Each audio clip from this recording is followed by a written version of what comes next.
আসসালামু আলাইকুম ওয়া রাহমাতুল্লাহ। প্রিয় ভাই ও বোনেরা, আজকের ভিডিওটিতে আমরা আলোচনা করব মোনাজাত করার সঠিক নিয়ম সম্পর্কে, অর্থাৎ মোনাজাতে কিভাবে হাত তুলবেন এবং কিভাবে বসবেন, মোনাজাতের শুরুতে কি দোয়ার মাধ্যমে মোনাজাত শুরু করবেন এবং মোনাজাতের শেষে কি দোয়ার মাধ্যমে মোনাজাত শেষ করবেন, সেই সম্পর্কে বিস্তারিত আলোচনা করব। তাই অবশ্যই মনোযোগ সহকারে সম্পূর্ণ ভিডিওটি দেখার অনুরোধ রইল। এবং আপনি যদি আমাদের চ্যানেলে নতুন হয়ে থাকেন তাহলে অবশ্যই ভিডিওটিতে একটি লাইক দিয়ে আমাদের চ্যানেলটি সাবস্ক্রাইব করবেন। প্রিয় ভাই ও বোনেরা, প্রথমেই আমরা আলোচনা করব কিভাবে মোনাজাতের সময় আপনারা বসবেন।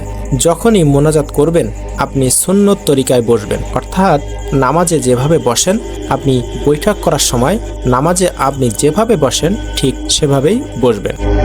এবার চলুন আমরা জেনে নেই কিভাবে হাত উঠাবেন। যখনই আপনি মোনাজাত করবেন, মোনাজাতের সময় হাত দুইটা আপনি সিনা বরাবর, আপনার নিজের সিনা বরাবর উঠাবেন। সেই পরিমাণ উঠিয়ে মহান আল্লাহ তাআলার কাছে দোয়া করবেন। এরপর হচ্ছে দোয়া করার শুরুতেই কি দোয়ার মাধ্যমে দোয়া করা শুরু করবেন, অর্থাৎ মোনাজাত শুরু করবেন, সেই দোয়া সম্পর্কে আমরা জেনে নিই। আমরা সবাই জানি দোয়া করার আগে দুরূদ শরীফ পড়তে হয় এবং দোয়া করার পরেও দুরূদ শরীফ পড়তে হয়।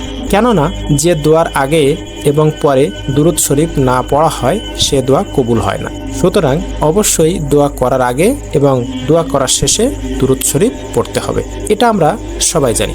আজকের ভিডিওটিতে আমরা এমন দুইটি দোয়া শিখব যে দুইটি দোয়ার মধ্যে দুরূদ শরীফ রয়েছে। এর মধ্যে প্রথম দোয়াটির মাধ্যমে আপনি মোনাজাত শুরু করবেন এবং শেষ দোয়াটির মাধ্যমে আপনি মোনাজাত শেষ করবেন।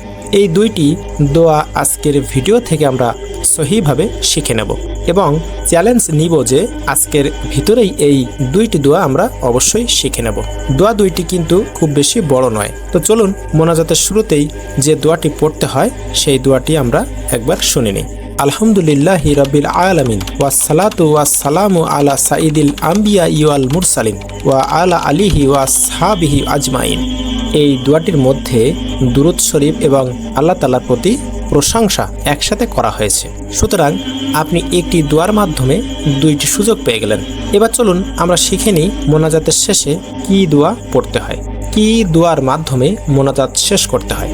সুবহানাকা রাব্বিকা রাব্বিল ইজ্জাতি আম্মা ইয়াসিফুন ওয়া সালামুন আলাল মুরসালিন ওয়াল আলহামদুলিল্লাহি রাব্বিল আলামিন। এই দোয়াটির মাঝেও কিন্তু দুরূদ পাঠ করা হয়েছে, আল্লাহ তাআলার প্রতি প্রশংসা করা হয়েছে।